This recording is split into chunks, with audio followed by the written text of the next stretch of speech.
So yes, काल रात्री रूममध्येच dinner करून आम्ही आज सकाळी सकाळी आलेलो आहोत ब्रेकफास्ट करायला, कारण आम्हाला आमच्या या पॅकेजमध्ये ब्रेकफास्ट इन्क्लुडेड होतं. तर हे आम्ही लाईट ब्रेकफास्ट करतो इथे. वडाप्रेमी आणि चाय. मी थोडीशी इडली घेतली आहे टेस्टसाठी.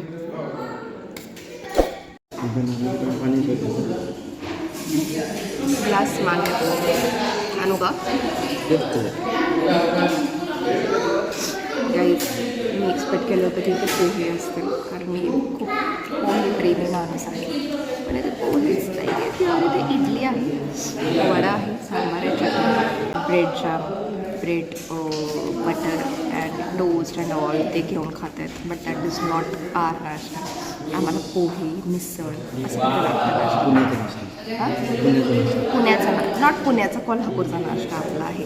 नाश्ता म्हणजे नाश्ता असावे यार. ब्रेड जाम खाते नाश्त्यामध्ये आणि ब्रेड बटर आणि सो आम्ही बघू, थोडं तरी खाल्लं आहे आता, थोडा कुठं खाल्लं आहे, पण आम्हाला लागलं तर आम्ही परत आता पुढे जाऊन नाश्ता करणार थोड्या वेळात. तर काही जायच्या आधी आमची रूम टूर होती, अशी बेसिक होती, इतकं काही हायफाय असं नाही. टी व्ही होता, नॉर्मल चहा कॉफी वगैरे दिलं होतं, जे आम्ही काहीच पिलेलं नाही आहे. हा एक मस्त आरसा होता, हे एवढंच आवडलं मला. आणि इथे एक कबर्ड, छोटंसं fridge, washroom. So this was our room, जे इन्क्लुडिंग ब्रेकफास्ट आणि डिनर होतं.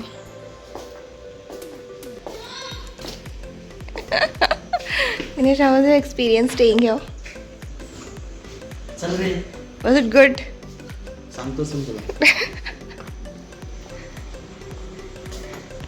अँड चेकआउट करून आम्ही इथे आलेलो आहोत रूपनारायण मंदिरमध्ये. तर इथे दिव्यागरमध्ये 2 मंदिर फेमस आहे. त्यातलं हे पहिलं रूपनारायण मंदिर आहे, जे 13व्या शतकात काहीतरी बांधलं होतं आणि बीचपासून अगदी जवळ, अगदी 5 मिनिटाच्या अंतरावर आहे. तर आम्ही गाडी घेऊन चेकआउट करूनच आलेलो आहोत इथे.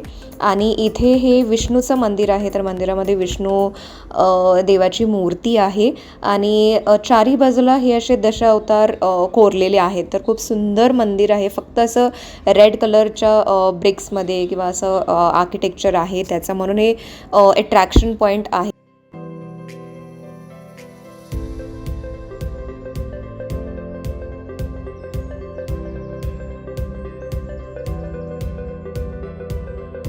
आणि नेक्स्ट आम्ही आलेलो आहोत इथं सुवर्ण गणेश मंदिरमध्ये. तर इथं तर प्रचंड गर्दी असते आणि इथं बघू शकता एकदम असं यात्रा असल्यासारखं गर्दी होती. आम्हाला पार्किंगला सुद्धा खूप वेळ लागला आणि लाईनही खूप मोठी आहे दर्शनाची.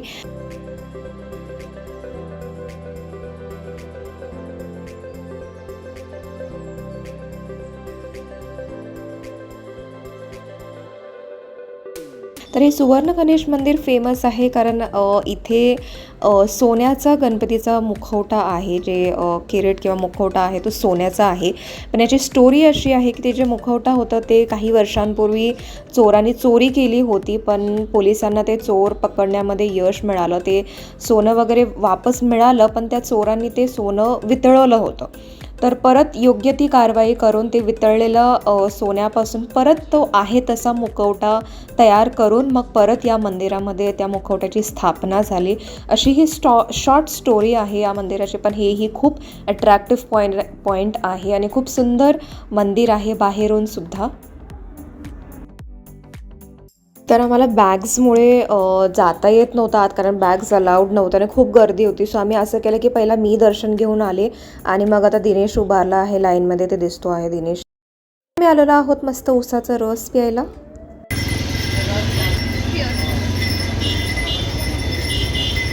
आम्ही 10ला बाहेर पडलोय, 12 वाजले, 2 तास झाला आणि आम्ही 4 किलोमीटर त्या डिस्टन्सवरच आहे. आणि एवढी गर्दी असं वाटतं की सगळे लोक इथं आले. म्हणजे थोडंसं ब्रेक फिरलं कारण थोडंसं छान वाटतं. कसं वाटतं की कसं वाटतं की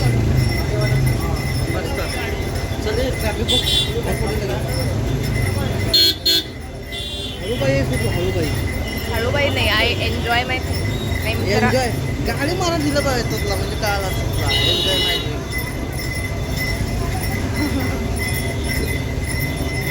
नाही. खरंच आम्हाला 1 तास जायचं आहे आता. खूप ट्रॅफिक होतं आणि ऊन पण लागते आता, खूप गरमी पण होते खूप जास्त. सो तुम्ही बघा. अँड येस, आता आम्ही निघालो आहोत आरवी बीचला. तर आमचं सेकंड डेचं स्टे आहे आरवी बीच शेखाडी गावात. शेखाडी बीचजवळ ॲक्च्युली स्टे आहे, जिथून आरवी बीच हार्डली 5 मिनटाच्या अंतरावर आहे. तर आरवी बीच खूप फेमस आहे म्हणून तिथे तो स्टे घेतलेला आहे आम्ही.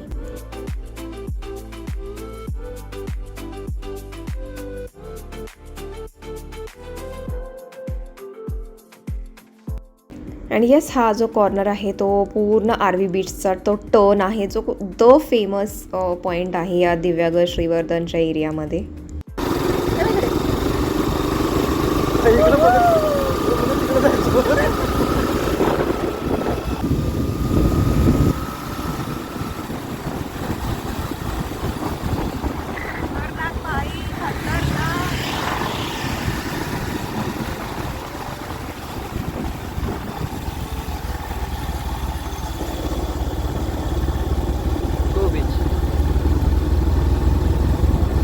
तरी बघ थोडंसं.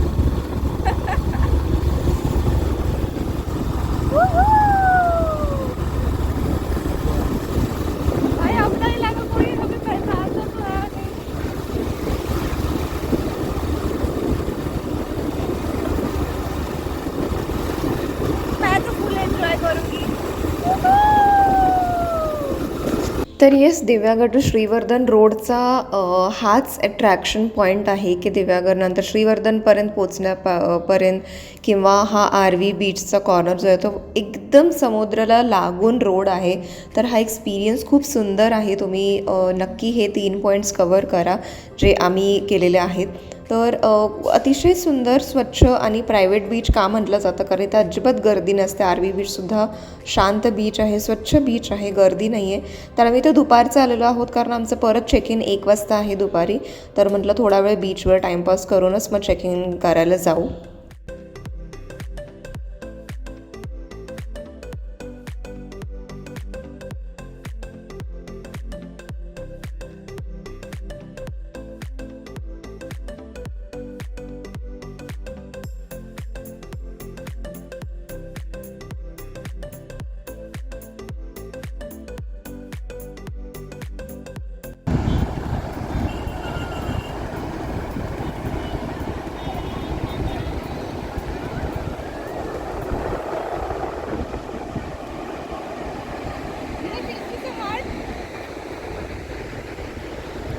मस्त आहे किनारा रे. काय करायलीस आहे? हार्ट बनवणार आणि आपण त्यात फोटो ठेवून खूप सारे फोटो. आत्ता हा हार्ट आहे. हां, आता ते घाण व्हायला लागणार का तुला?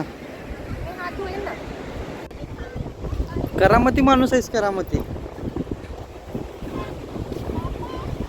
फिरणं कमी आणि काय ना काय ते करत असते. मी ना बाबा, प्लीज माझ्या हाताला लागलंय. प्लीज हां हां प्लीज. बस की. नाही, अजून कोण पाहिजे? इथं नाही निघणार ते. निघणार नाही नाही, निघायला लागले. मी थकली आहे फक्त. अरे नाही रे, पाणी पाहिजे त्याच्यात. अरे पाणी आहे म्हणून नाही निघणार, नाही निघणार, नाही निघणार, प्लीज नाही निघणार. प्लीज तिकडे करू. नाही एवढं केलं. मला हात धुवतच काय होत होतं. नाही, बॉटल देणारच. तुला धुनी जा, समुद्रात जा. तुला की धुनी जा. एवढा शूज घालत होते.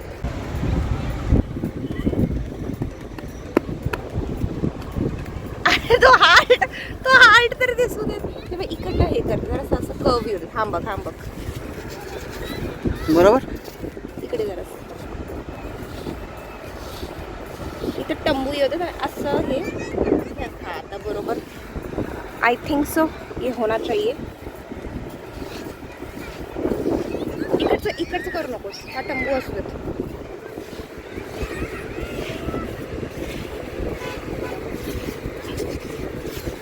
आता झालं की बाई.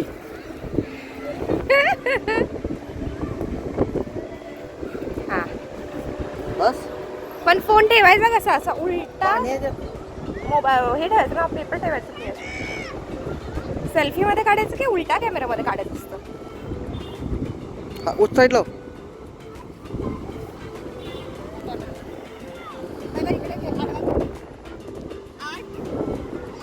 आर्टिस्ट.